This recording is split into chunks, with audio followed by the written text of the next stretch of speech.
Andito na naman tayo guys. Andito tayo ngayon sa Super Manila Con 2024 sa Ayala Mall sa Makati. Sobrang haba ng pila kasi napaaga tayo.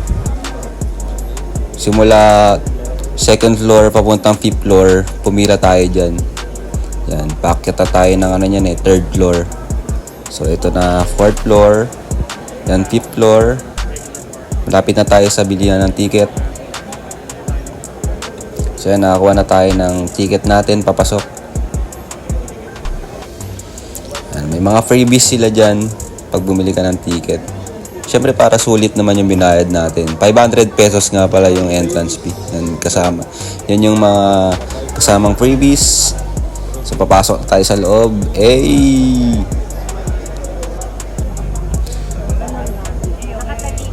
Yan, libot muna tayo para tingnan ng mga toys.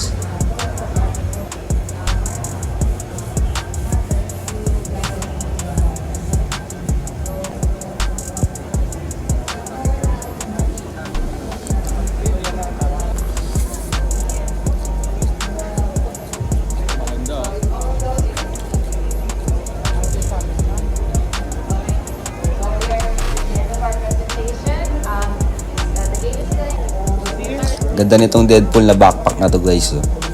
Ang cute.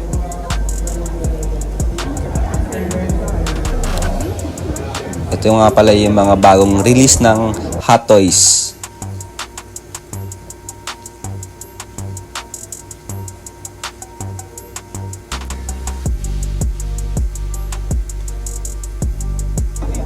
Siyempre nalason tayo. Bumili tayo siyempre. Ano? Wolverine. Umabot tayo ng 9.3. Tapos may nakita tayong bag dito. Astig. Yan o. Nalaso na naman tayo guys. Napabili tayo ng di oras. Shoutout The Boom PH. Yan. Yan yung brand ng bag. So dito naman tayo sa mga art toys. Astig. Ito nga pala yung Arlax.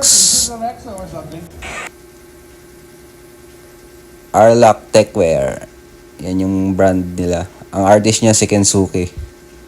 Ang gaganda ng mga art toys dyan, oh. Deadpool, life size. So napabili na naman tayo ng DRS guys. Yan, oh. Grandizer na art toys. So yan ang mga nabili natin. So yan. So ulitin, Toycon.